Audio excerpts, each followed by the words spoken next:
बिस्मिल्लाहिर्रहमानिर्रहीम, अस्सलाम वालेकुम। ARY और जियो दोनों की जानिब से खबर दी जा रही है। अंसार अब्बासी साहब जियो में खबर दे रहे हैं, खबर छप चुकी है कि हुकूमत मुज़ाकरात कर रही है। तहरीक इंसाफ और हुकूमत के दरमियान, PDM हुकूमत के दरमियान मुज़ाकरात हो रहे हैं। इसी हवाले से इमरान खान साहब से भी पूछा गया है, सवाल किया गया, लेकिन लगता है कि अब बहुत देर हो गई है, क्योंकि जो हाल ही में इमरान खान साहब ने प्रेस कॉन्फ्रेंस की है आज़म स्वाति साहब के साथ, उसमें उन्होंने मुज़ाकरात के हवाले से भी जवाब दिया है। लेकिन जो सबसे बड़ी खबर सामने आई है वो है कि इमरान खान साहब 28 अक्टूबर को ऐलान कर रहे हैं। इमरान खान ने कह दिया कि अब मैं मज़ीद इंतज़ार नहीं कर सकता, और 28 अक्टूबर यानी जुम्मे का दिन, उन्होंने कहा, उनके अल्फाज थे कि जुम्मे के दिन मैं लॉन्ग मार्च का ऐलान कर रहा हूँ। लॉन्ग मार्च कब करना है? 28 तारीख जुम्मे का दिन, इस दिन इमरान खान साहब इसका ऐलान कर देंगे। फिर आगे उन्होंने, मैंने पूरी प्रेस कॉन्फ्रेंस देखी, उन्होंने आगे जुमेरात जुम्मे का भी कहा है, लेकिन बहरहाल चूंकि पहले उन्होंने जुम्मे का लफ्ज़ कहा और दूसरी दफ़ा जुमेरात जुम्मे का कहा, तो ये 28 अक्टूबर का दिन बनता है। उस दिन ऐलान बाकायदा इमरान खान करने जा रहे हैं। तो लग रहा है कि जो हुकूमत चाह रही थी, यानी मुज़ाकरात की बात हो रही थी, वो अब मुश्किल है कि इमरान खान साहब मान जाएं, क्योंकि मुज़ाकरात हो इसलिए रहे हैं कि इमरान खान साहब को मनाया जा सके कि जी वो आप लॉन्ग मार्च ना करें। इमरान खान साहब से जब इस प्रेस कॉन्फ्रेंस में सवाल हुआ मुज़ाकरात के हवाले से, तो उन्होंने वाज़ेह तौर पर कहा कि ये नहीं मानेंगे बात, हम तो एक बात चाहते हैं, सिर्फ और सिर्फ एक चीज़, वो है इलेक्शन की तारीख, इलेक्शन का ऐलान। ये इमरान खान साहब ने कहा जी इलेक्शन का ऐलान ये किसी सूरत करते नजर नहीं आ रहे, क्योंकि इनको अभी ज़िमनी इलेक्शन में बड़ी बुरी हार हुई है, ये इलेक्शन से भाग रहे हैं। अब हाल तो इस हुकूमत का ये है कि पैनाडोल, जो सबसे इस वक्त अहम दवाई कह लें, बुनियादी दवाई, जितनी भी इस वक्त आप बीमारियां देख रहे हैं, वबाई अमराज देख रहे हैं, गला खराब, नज़ला ज़ुकाम तो है ही, मगर इस वक्त डेंगू और दीगर बीमारियां, वबाई बीमारियां दोबारा सर उठा रही हैं, उनमें भी ये बुनियादी दवा थी और एक सस्ती दवाई थी। लेकिन अब हुआ यह है कि इस दवाई की बनाने वाली कंपनी ने इसकी प्रोडक्शन ही बंद कर दी है, इसको बनाना ही बंद कर दिया है। आप सोचिए ज़रा कि अब ये दवाई मार्केट में गायब, मिल ही नहीं रही, क्योंकि इसकी उन्होंने प्रोडक्शन बंद कर दी। पहले 1/3 कर दी थी। तो जब से हुकूमत आई है, यानी अगर आप इसी को बेंचमार्क रख लें कि दवाइयां भी अब नहीं मिल रही लोगों को, बुनियादी सबसे आम सस्ती दवाइयां जो हर आपको स्टोर पर अवेलेबल होती थी, वो अब नहीं मिल रही, तो क्या हाल कर दिया है। इसी वजह से इमरान खान साहब कह रहे हैं कि जी ये पहली दफा मैं देख रहा हूं कि लोग इंतजार कर रहे हैं लॉन्ग मार्च का, लोग बेचैन है लॉन्ग मार्च के लिए कि जी कब ऐलान करें, आप कब ऐलान करें, क्योंकि लोग इनसे तंग आ चुके हैं। इसके अलावा इमरान खान साहब ने आज़म स्वाति साहब को, चूंकि साथ वो बैठे हुए थे, तो आज़म स्वाति साहब ने भी बात की और बार बार इमरान खान साहब ने ये कहा कि जी कहीं इस तरह से जुल्म नहीं होता, हम कोई बनाना रिपब्लिक हैं कि जो आपके खिलाफ इसको मारो। हम सोच भी नहीं सकते थे कि 25 मई को औरतों और बच्चों के साथ इतना जुल्म होगा, क्योंकि कहीं जमहूरियत में इस तरह से नहीं होता।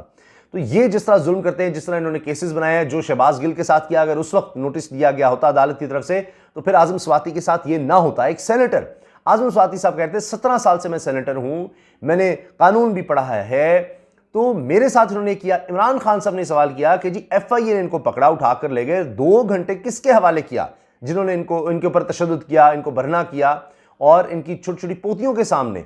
तो आज़म स्वाति साहब ने भी कहा कि बचपन के जो ट्रॉमाज होते हैं वो इंसान नहीं भूल पाता। मैं इमरान खान से बात भी कर रहा था, इसी तरह का बचपन का वाक़या तो मैं ज़िंदगी भर नहीं भूल सकता। तो मेरी बच्चियों के साथ, मेरी पोतियों के साथ, उनके सामने जिस तरह गिरफ्तारी हुई, रात गए और सब कुछ किया गया, तो वो कैसे ज़िंदगी भर ही भूलेंगी। तो इसीलिए महज़ब माशरों में टॉर्चर सवाल ही पैदा नहीं होता करे। तो ये सब कुछ जो हुआ है, इस पर भी आज़म स्वाति साहब ने कहा है कि मैं अब सुप्रीम कोर्ट जा रहा हूँ और उम्मीद कर रहा हूँ कि इसकी तह तक पहुँचा जाएगा। इसके अलावा इमरान खान साहब ने नामालूम अफराद की भी बात की, शहबाज शरीफ साहब की डिग्गी की बात की उन्होंने, तो वो बहुत ज़्यादा चूँकि वायरल हो रहा है डिग्गी वाला।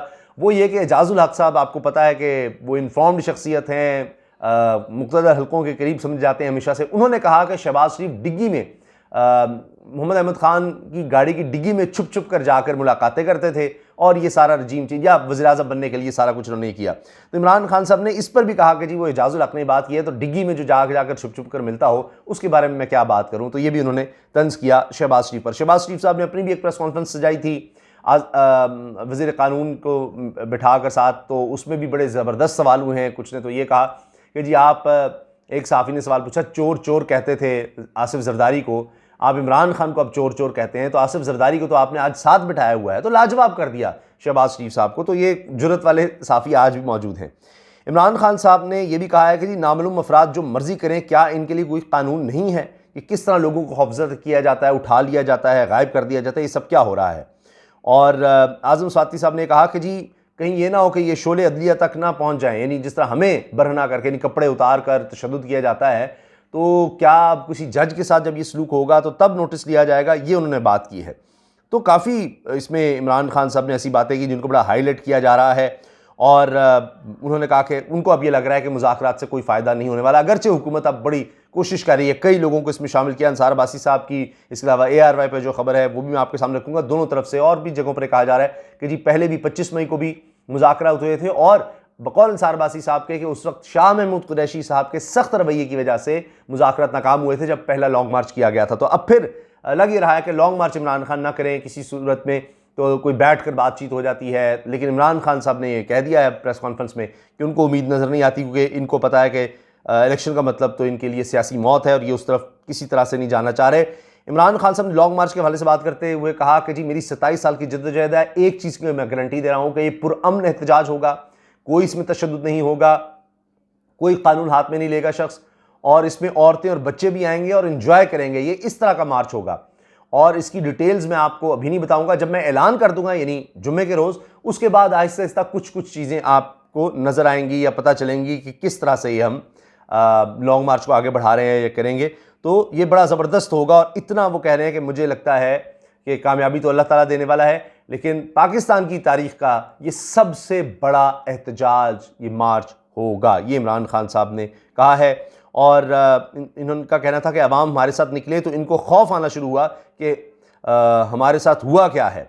जब जिस तरह इन्होंने निकाला, इन्होंने समझा था जी लोग निकलेंगे नहीं, लोग मिठाइयाँ तकसीम करेंगे, लेकिन सब उलट हो गया, लोग मेरे निकल आए। अब इनको समझ नहीं आ रही, इन्होंने फिर इसलिए घरों में घुस कर लोगों को मारना शुरू किया, तशद्दुद करना शुरू किया। और हम सोच नहीं सकते थे कि अपनी कौम पर इस तरह तशद्दुद होगा, यानी कि कोई दहशतगर्द है आज़म स्वाति साहब जिनके साथ ये सलूक हुआ या दीगर लोगों के साथ जो कुछ किया गया है। तो इस पर इमरान खान साहब जो हैं वो काफ़ी ज़्यादा गुस्से में भी नज़र आ रहे थे। और इमरान खान साहब ने कहा जी इससे क्या कौम इदारों की इज़्ज़त करेगी, नफ़रतें बढ़ेंगी। यहाँ ऐसे नामालूम अफराद हैं जो मर्ज़ी करें, इनका नाम लेते हुए पूछते हुए सब डरते हैं, सबको डर लगा हुआ है। सोशल मीडिया के लड़कों ने बताया पंजाब में हमारी हुकूमत है, किसी ने सोशल मीडिया में ट्वीट किया तो इसे उठाकर फेंटा लगाकर अगले दिन घर में ले आते हैं। ये कौन लोग हैं? ये मुल्क को फ़ायदा नहीं पहुंचा रहे, मुल्क के दुश्मन है, मुल्क को तबाह कर रहे हैं। इन हरकतों से ना किसी इदारे की इज़्ज़त बढ़ती है, ना इस मुल्क के अंदर किसी किस्म की जमहूरियत आगे बढ़ती है।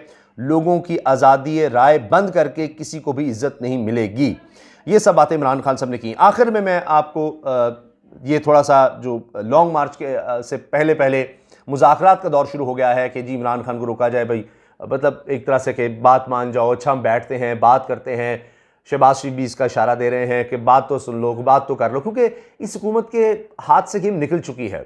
लोग इन पर एतबार नहीं कर रहे, इनसे कोई चीज़ कंट्रोल नहीं हो रही। सब जो वादे इन्होंने किए थे वो सब लोगों को पता लग गया कि सब झूठ था, सब फरेब था, बकवास कि जी महंगाई कम कर देंगे हम, जनाब ये कर देंगे वो कर देंगे, इमरान खान ये है वो है। इन्होंने आके जो पॉलिटिकल विक्टिमाइजेशन शुरू किया, सिर्फ और सिर्फ इमरान खान टारगेट है, उसके खिलाफ केसेस, उनके लोगों के खिलाफ केसेस, मुकदमात, उसके अलावा और कुछ नहीं। और अपने लिए रिलीफ, अपने लिए नैब का खात्मा, 1100 अरब रुपया जो है उसका सारा केसेस ख़त्म कर लिए। सब कुछ जो करने आए थे वो सबके सामने है। और उसके बाद ये जो बड़े तजर्बाकार बनते थे सब लोगों ने देख लिया, और किस तरह से लोगों ने जो फैसला सुना दिया है इन ज़िमनी इलेक्शन में, जिनको एक रेफरेंडम कहा गया, उसके बाद तो ये खौफजदा हो गए हैं कि जनाब अगर हमने इलेक्शन कराए तो हम तो सब फारिग हो जाएंगे। सारी की सारी PDM की जमातें मिलकर भी अब अकेले इमरान खान का मुकाबला नहीं कर पा रही, और इस सूरत हाल से निकलना किस तरह इनको समझ नहीं आ रही। इसलिए ये हर सूरत कहते हैं जी इलेक्शन नहीं, कुछ भी हो जाए इलेक्शन नहीं।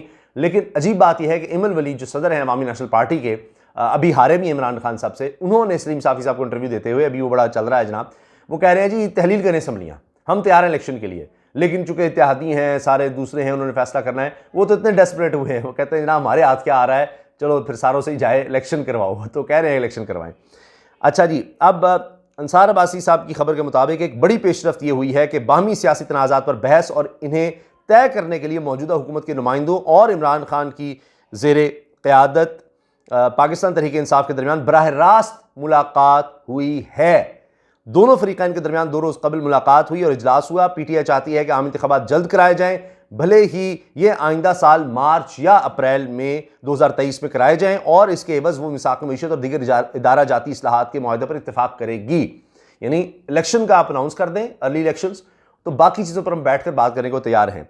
अगर इमरान खान जल्द इलेक्शन के लिए जोर दे रहे हैं तो पीडीएम की क़यादत अपनी हुकूमत की मुद्दत मुकम्मल करने पर इसरार कर रही है कि नहीं, आज भी ख्वाजा सुलेमानी नहीं अपनी मुद्दत पर होंगे, हम तो बर्बाद हो जाएंगे, जितना अरसा इंजॉय कर सकते हैं कर लें। लेकिन मेरी नाकिस राय ये है, आप बेहतर बता सकते हैं, कि जितना ही इलेक्शन को डिले करेंगे उतना इनको और ज़्यादा सियासी तौर पर नुकसान होगा। ये समझ रहे हैं, हमें और वक्त मिल जाएगा इमरान खान के खिलाफ केसेस करने का, ये तोशा खाना फलां फलां हम कर लेंगे, कुछ ऐसा कर लेंगे। ऐसा कुछ नहीं होने वाला। ये सब एक दफ़ा फिर झूठ बोल रहे हैं कि खबरें लगवा रहे हैं कि जी अगस्त में, अगले साल अगस्त तक हम हालात ठीक कर लेंगे, अगले साल अगस्त तक हम महंगाई कम कर देंगे। सब झूठ है। ये मुल्क को और नुकसान पहुंचाएंगे, मईशत को और नुकसान पहुंचाएंगे। मेरी बात आप नोट कर लीजिएगा, और फिर अगस्त में भी आप ज़रूर ये वीडियो बेशक दोबारा देख लीजिएगा। जो हालात नज़र आ रहे हैं, जो पेशगोइयाँ की जा रही हैं, जो हमारी माशियत बता रहे हैं, वो बता रहे हैं कि ये हर तरह से मुल्क को नीचे लेकर जा रहे हैं।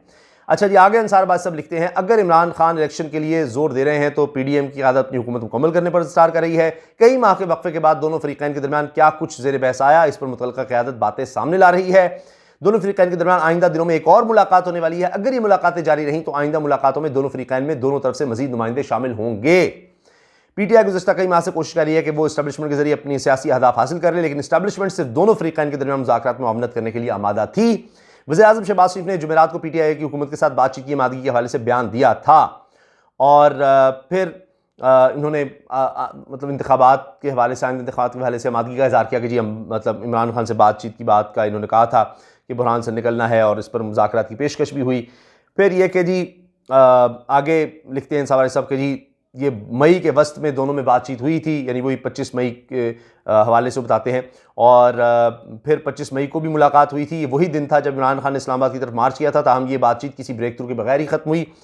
न्यूट्रल्स ने भी दोनों फरीकैन से 24 मई को रब्ता करके दरखास्त की थी कि वो मिल बैठकर अपने सियासी झगड़े खत्म करें, क्योंकि इनकी वजह से सियासी अदम इस्तेहकाम बढ़ रहा है और मुआशी बहरान पैदा हो रहा है। ये उस वक्त कहा था, सियासी अदम इस्तेहकाम और मुआशी बहरान पैदा हो रहा है। अब आप सोचिए कहाँ तक हालात चले गए हैं। मजीद सियासी अदम इस्तेहकाम है, मजीद मुआशी बहरान है, और तब भी इमरान खान साहब ने क्यों खत्म किया था? उन्होंने कहा था खून खराबे का खतरा था, इसलिए उन्होंने वो लॉन्ग मार्च वहाँ पर ख़त्म किया था। 25 मई को होने वाली इस मुलाकात में यूसुफ गिलानी, अयाज सादिक, एहसन इकबाल, मलिक मोहम्मद खान, असद महमूद और फैसल सब्जवारी ने हुक्मरान इत्तेहाद, जबकि परवेज़ खटक, शाह महमूद कुरैशी और असद उमर ने पीटीआई की नुमाइंदगी की थी। अब आप वैसे देखें, मलिक मोहम्मद खान साहब यानी फेडरल में उनका कोई इतना रोल नहीं था, लेकिन वही डिग्गी वाली सरकार कह सकते हैं आप, इनकी डिग्गी में बैठकर जाते थे मुइना तौर पर शहबाज शरीफ साहब, तो इसलिए शायद उस वक्त भी इनको साथ रखा गया। यूसुफ गिलानी, याज सादिक, एहसन इकबाल के साथ मलिक मोहम्मद खान जो है ना, इनको साथ ज़रूर रखा गया था मुज़ाकरात में। और हुक्मरान इत्तेहाद की तरफ से तो ये थे, जबकि परवेज़ खटक, शाह महमूद कुरैशी और असद उमर ने पीटीआई की नुमाइंदगी की थी। और न्यूट्रल्स का भी एक नुमाइंदा, ये अंसार बासी साहब लिख रहे हैं, न्यूट्रल्स का भी एक नुमाइंदा मौजूद था मुज़ाकरात में। शाह महमूद कुरैशी के सख्त रवैये की वजह से ब्रेक थ्रू नहीं हुआ था। तो अब जनाब दोबारा मुज़ाकरात हो रहे हैं। आगे फिलहाल ARY की खबर है कि जी जारी रखने का भी है इरादा, कि आगे मुज़ाकरात जारी रखेंगे, लेकिन इमरान खान साहब ने पहले कह दिया कि उनको इन मुज़ाकरात से कोई उम्मीद नहीं है। लगता है हुकूमत ने अब फिलहाल देर कर दी है, और इमरान खान साहब ने अब जुम्मे का दिन कह भी दिया है कि उस दिन वो ऐलान कर देंगे। तो हुकूमत के पास सिर्फ जुम्मे तक का वक्त हम कह सकते हैं अभी भी है। अगर वो इन मुज़ाकरात को नतीजा खेज बनाना चाहती है तो वाहिद रास्ता इलेक्शन की डेट अनाउंस करने का है। अगर तो वो कर दिया तो ठीक, वरना फिर दमादम मस्त कलंदर होगा। और फिर जो कहते हैं कि जनाब लोग नहीं निकलते, वो देख लें कितने लोग निकलते हैं। अगर लोग नहीं निकलते तो इतनी ज़्यादा केसेस बनाने की क्या ज़रूरत है, इतनी दहशतगर्दी के पर्चे देने की क्या ज़रूरत है, इतनी ज़्यादा आंसू गैस की शेलिंग करने की क्या ज़रूरत है। तो बहरहाल जनाब, अब जुम्मातुल मुबारक का दिन, एक हफ़्ता बाकी है, और 28 अक्टूबर ऐलान करने जा रहे हैं तहरीक इंसाफ के कप्तान इमरान खान। आप क्या समझते हैं, लॉन्ग मार्च में कितने लोग आएंगे? इमरान खान को लॉन्ग मार्च करना चाहिए, नहीं करना चाहिए? अपनी राय का इज़हार ज़रूर कीजिए कमेंट सेक्शन में। अल्लाह हाफ़िज़।